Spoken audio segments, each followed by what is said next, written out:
विद्या की देवी सरस्वती, माता पिता गुरु, नवग्रह की चरण वंदना तथा आप सभी सुधी दर्शक को मेरा हार्दिक अभिवादन तथा नमन। आजकल हम आपसे बात कर रहे हैं राजयोग की।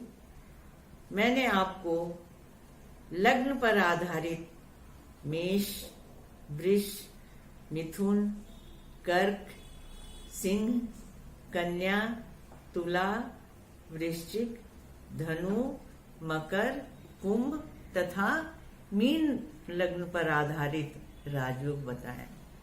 राजयोग तो वैसे असंख्य होते हैं, कितनी की बात करूं मैं आपसे, लेकिन कुछ और मैं आपसे बातें बताना चाह रही हूं जो लग्न पर आधारित न होते हुए भी जो हमारी पत्री में होते हैं, तो उसकी चर्चा आज आपसे हम कर रहे हैं।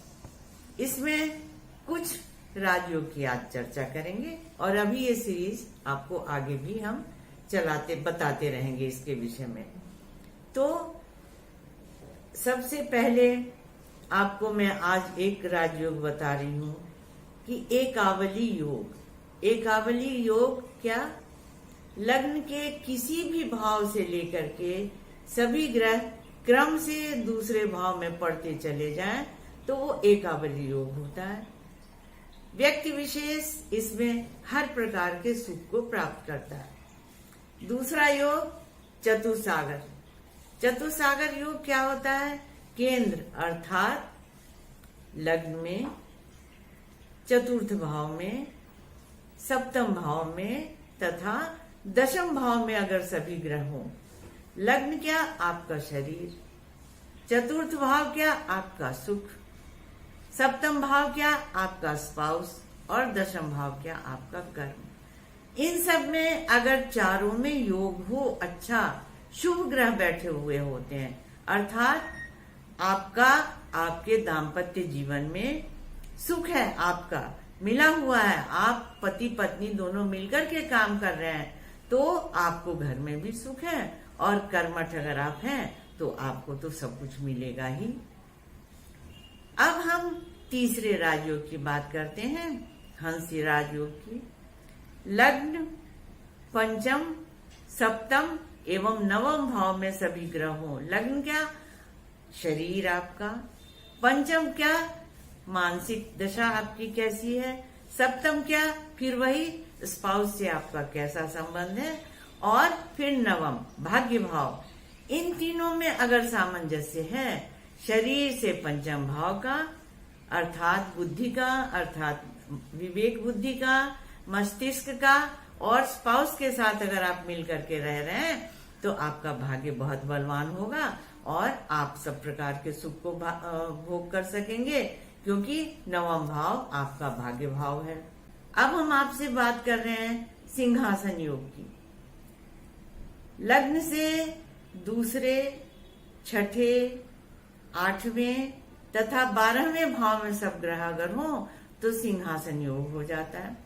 वैसे छठे, 8वें और 12वें भाव को बहुत शुभ नहीं माना गया, लेकिन जब एक दूसरे के भाव में सब बैठे रहते हैं तो उसको बहुत ही उससे अच्छा प्रभाव होता है। विपरीत राजयोग आप उससे कह सकते हैं। तो ये सभी प्रकार से शुभ फल को देने वाला होता है। इसके बाद में हम आपसे बात करेंगे, अगर दूसरे भाव में सभी ग्रह हो तो बहुत अच्छा शुभ। सभी ग्रह तो हो ही नहीं सकते। दूसरा भाव अर्थात कुटुंब का भाव, परिवार का भाव। अगर आपका कुटुंब अगर आपका अच्छा है भाव और आपको उससे सहायता मिल रही है तो हर प्रकार से आपके लिए वो शुभता लेकर के आता है। और परिवार में सामंजस्य होना तो सबसे बड़ी बात होती है। कई घर परिवार में सामंजस्य नहीं होने के कारण ही टूट जाते हैं। अब हम आपसे बात करेंगे अमर योग की। लग्न में, चतुर्थ भाव में, पंचम भाव में, सप्तम भाव में और लाभ भाव में अगर सभी ग्रह बैठे हुए हों तो बहुत शुभ फल होता है। कैसे? जो लाभ भाव है, जो एकादश भाव है, वो आपका पंचम भाव को चारों चरण से देखता है, उस पर उसकी दृष्टि होती है। तो जितनी अच्छी तरीके से आपका मस्तिष्क, आपका मन आपको सहयोग करेगा हर अच्छे काम के लिए, ऐसा न हो कि आप कहीं चल रहे हो और आपका दिमाग कहीं और चल रहा हो, तो शुभता में कमी हो जाती है। आप इस कार्यक्रम को देखते रहें, पसंद करते रहें, सब्सक्राइब करते रहें और अपनी राय भी भेजते रहें, जिससे कि आपको और भी अधिक जानकारी दे सकूं। आशा है आप इस प्रोग्राम को देख करके उत्फुल्ल हो रहे होंगे और आपको और भी जानकारी के लिए इच्छा हो रही होगी। तो आप स्टे ट्यून। नमस्कार।